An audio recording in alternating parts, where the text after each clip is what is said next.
મિત્રો એક વધુ સમ જીપીએસસી 2017 માટે પ્રિપરેશનના ભાગરૂપે કે આપણે પેપર સોલ્યુશન કરી રહ્યા છીએ 12-10-2014 જે છેલ્લે પેપર લેવાનું એનું આપણે સોલ્યુશન જોઈ રહ્યા છીએ. અહીં તમને એ ની કિંમત આપી છે, બી ની કિંમત આપી છે, સી ની આપી છે અને પછી પૂછ્યું છે કોણ નાનું મોટું વગેરે. તો મિત્રો તમે જાણો છો એમ ભાગુ સબાનો નિયમ લાગુ પડે છે કે સૌથી પહેલા ભાગાકાર કરો, પછી ગુણાકાર કરો, પછી સરવાળો કરો, પછી બાદબાકી. આ બંને ગમે ત્યારે કરો તો ચાલે, પણ પહેલા ભાગાકાર પછી ગુણાકાર એ બહુ મહત્વની વાત છે મિત્રો. પણ સાથે સાથે એ પણ જોજો કે જો અહીંયા કાઉન્સ આપ્યું હોય તો કાઉન્સને ન્યાય પહેલા આપવાનું. હવે ચાલો આપણે આગળ વધીએ. ચાલો એ બરાબર, તો જોજો પહેલા ગુણાકાર 3 દુ 6 એટલે શું આવશે 12 - 6 અને 12 - 6 એટલે કેટલા 6. ચાલો મળી ગઈ વેલ્યુ. ચાલો બી ગોતી લઈએ. ચાલો બી માં શું થશે તો 12/3 પહેલા કરવા પડશે, ભાગુસમાં પહેલા ભાગાકાર 12/3 એટલે 4 અને 4 ગુણ્યા 2 તો 4 દુને 8. ચાલો હવે સી, તો સી ની અંદર તો પહેલા આ કરવું પડશે કારણ કે 12 કાઉન્સ છે, કાઉન્સને પહેલા ન્યાય આપો. 12/6 હવે તમને ખબર છે કેટલા આવશે 2. તો તમે નાની અને મોટી આ જે નિશાની છે ખબર હોવી જોઈએ. જે બાજુ તીર જાતું હોય, બરાબર, તીર જાતું હોય એ નાનું હોવું જોઈએ. દાખલા તરીકે હું અહીંયા 5 લખું અને હું આ 3 લખું તો વ્યાજબી કહેવાય, કારણ કે 5 છે મોટા હોવા જોઈએ અને જે બાજુ તીર જઈ રહ્યું છે એ કેવા હોવા જોઈએ નાના. બરાબર, તો આ નિશાનીમાં યાદ રાખો. કોક આમ લખશે 4 7 સાચું છે તો આ સાચું છે, જે બાજુ તીર છે એ નાનું હોવું જોઈએ, આ મોટું હોવું જોઈએ. તો હવે જોઈ લઈએ કે સૌથી નાનું કોણ છે તો કે સી. એનાથી મોટું કોણ છે તો આપણે જોઈએ સી થી મોટું હવે કોણ આવશે તો 6 કે 8 તો તરત કહેશો 6 એટલે કે કોણ એ. એનાથી મોટું કોણ છે તો કે બી. ચાલો આવી પોઝિશન હોય તો પણ ચાલે, કોક કહેશે આમ નથી લખવું તો બીજી રીતે કેમ લખાય તો બી સૌથી મોટું છે તો આમે લખાય. આમાંથી કંઈક તો હશે ને હશે. ચાલો આપણે ચેક કરી લઈએ. જોઈએ સી એ બી જેવું કંઈ છે પેલા સી એ બી, યસ આ છે. બસ તો આની કંઈ ચેકિંગ જરૂર નથી, આ તો ખાલી વસ્તુ સમજવા માટે તમને આપ્યું છે. ઓકે મિત્રો, આ સાઇનમાં ઘણી વખત બધા ભૂલ કરતા હોય છે. યાદ રાખવા માટે આને લેસ ધેન ને ગ્રેટર ધેન કહેવાય, બરાબર. તો જો 5 ઇઝ ગ્રેટર ધેન 3 તો ગ્રેટર, આ ગ્રેટર ધેન તો એ કેમ યાદ રાખવું તો આમ જે સાઇન છે જોજો ગ્રેટરમાં આપણે આમ બોલી છે કે નહીં તો આ ગ્રેટર ધેન, બરાબર. તો આના ઉપરથી ખબર પડી જાય કે આ ગ્રેટર ધેન, બરાબર. આને આપણે લેસ ધેન બોલી છે, જોજો લેસ ધેનમાં લ આવે છે કે નહીં જોજો, આના જેવું થયું કે નહીં તો આ છે 4 ઇઝ લેસ ધેન 7. તો આ પણ આ રીતે પણ યાદ રાખી દેશો. તો આ ગ્રેટર ધેન છે, આ લેસ ધેન છે. પણ મિત્રો ખાસ ભાગુ સભાની અંદર પણ અહીંયા ભૂલ ન કરતા કે જ્યારે કાઉન્સ આપ્યા હોય તો એને કાઉન્સને પહેલા ન્યાય આપવાનો છે. બીજી એક વાત પણ કહી દઉં, કાઉન્સમાં પહેલા લીટીવાળો કાઉન્સ, પછી નાનો કાઉન્સ, પછી છગડીયો કાઉન્સ અને પછી મોટો કાઉન્સ. આવા જ ક્રમની અંદર તમારે કાઉન્સ તોડવાનો છે. ઓકે, ને એક સાવ સાદો સીધો પ્રશ્ન કે 500ના 40%ના 8% બરાબર કેટલા? તમને ખબર જ છે કે પહેલા 500 મૂકવાના, ના એટલે ગુણાકાર કરશું, 40% ટકા નહીં લખવાનું, છેદમાં 100 મૂકી દેવાના, વળી પાછા એના 8% નહીં લખવાનું, છેદમાં 100 મૂકી દેવાનું. લ્યો જવાબ છેદ ઉડે છે, ઉડાડીએ. આ 2 મીંડા વયા ગયા, આ 1 મીંડું વયું ગયું.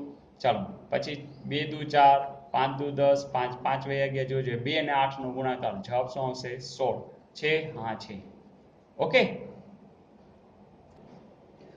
ને મિત્રો એક આંકડાશાસ્ત્રનો સરસ મજાનો પ્રશ્ન કે નીચેની અવર્ગીકૃત માહિતીનો મધ્યસ્થ તમારે શોધવાનો છે. અવર્ગીકૃત છે એટલે પહેલું જ કામ તમારે શું કરવું પડશે ચડતા ક્રમમાં ગોઠવવાના છે. ચાલો સૌથી નાનું કોણ છે તો તરત જ તમે કહેશો કે સર 88 છે. ચાલો 88, પછી તો કે 99, 99 એક વાર છે, બે વાર છે, 3 વાર છે. ચાલો 1 2 3, પછી તો 99 પછી જોજો આ 105. ચાલો 105 પછી 107, પછી 109, પછી 110, પછી 111. ચાલો હવે કોઈ બાકી ગણી લ્યો 1 2 3 4 5 6 7 8 9 10, 1 2 3 4 5 6 7 8 9. ચાલો કોણ રહી ગયું બાકી જોજે 110 111 109 105 જોજે 3 3 6 3 9 ને 10, 3 3 6 3 9 અને જોજો કોણ બાકી રહી ગયું છે 96 જો નથી આવ્યા.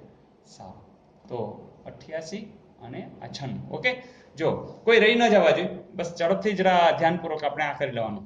હવે ક્રમમાં ગોઠવાઈ ગયા પછી મધ્યસ્થ, સ્થ એટલે રહેલું, મધ્યમાં કોણ છે? તો એકચ્યુઅલી જો અંકો છે ને ટોટલ 10 થાય છે, એટલે n બરાબર 10 હોય ને તો બરોબર વચ્ચે ન મળે, પણ આપણે બંનેના સરેરાશ લેવા પડે. તો એના માટેનું સૂત્ર છે મધ્યસ્થ બરાબર શું? તો કે ભાઈ n/2 એટલામાં અવલોકન વત્તા n/2 પ્લસ 1 અવલોકન, બરાબર, અને છેદમાં 2. ચાલો n એટલે 10 છે, એટલે 5મું અવલોકન જોવો જોઈએ. પહેલું, બીજું, ત્રીજું, ચોથું ને 5મું, એટલે 99. અને 5માં પછી એક આવતું હોય છઠ્ઠું, એટલે કે 99 વત્તા 105 છેદમાં 2. સમજાણું? ફરીથી કે આ સૂત્ર જ છે, સૂત્રને આધારે તમે આ ગણી શકશો. તો ધારો કે સૂત્ર આવડતું નથી, ભૂલી ગયા, કઈ વાંધો નહીં, ચડતા ક્રમમાં ગોઠવો, પછી આમ કટ કરતા જાઓ. આ એક ગયું, આ બીજું ગયું, આ ત્રીજું ગયું, આ ચોથું ગયું. જો વચ્ચે કઈક રહી જાત એકી સંખ્યા તો બરોબર વચ્ચે આવતી જવાબ નથી રહેતા, તો આ બેનો તમે સરેરાશ લઈ શકો છો. આ ટૂંકી જોઈ જાય ને અંતે તો જુઓ છે 99 માં 105 ઉમેરો તો 9 ને 5 14 ને 204 ના છેદમાં 2, એટલે ભાગાકાર થશે 102. 102 જેવો જવાબ છે, જરૂર છે. તો સમજાણું? દાખલા તરીકે બીજું લઈ 4, 6, 8, 9, 10.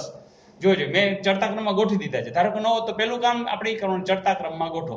હવે આનું કોઈ પૂછે કે મધ્યસ્થ, સાવ સિમ્પલ, આ બાજુથી કંઈક ઉડાડતા જાઓ, બસ આ જવાબ, બરાબર. તો આ તમને સાવ શોર્ટકટ. તમે કહેશો ના સૂત્રની રીતે, તો કોઈ 8મા કે 9માં ભણતું હોય તો સૂત્રનું આ જ થશે. એકી સંખ્યામાં સૂત્ર શું છે? તો n+1 છેદમાં 2મું અવલોકન. n એટલે 5, 5 ને 6, 6 ના છેદમાં 2, 6 ના છેદમાં 2 એટલે ત્રીજું અવલોકન. જોજો પહેલું, બીજું, ત્રીજું અવલોકન આજે આવ્યું કે નહીં? તો સૂત્રની વાત પણ એક છે, અને સીધે સીધું પણ કરવું હોય તો કરી શકશો. આપણે તો સમયનો બચાવ કરવો છે, એટલે આપણે જે આ સીધે સીધું કર્યું ને એ કરવાનું. પણ અગત્યની વાત, ચડતા ક્રમમાં ગોઠવાવા જોઈએ. તો અવર્ગીકૃત માટે આ મધ્યસ્થ, મધ્યમાં રહેલું. એક ગુજરાતીનો ક્વેશ્ચન પૂછી લો કે મધ્યસ્થ એ સમાસ કયો થાય? તો તરત કહેશો કે અહીંયા ક્રિયા છે, તો આ ઉપપદ સમાસ થાય. ઓકે.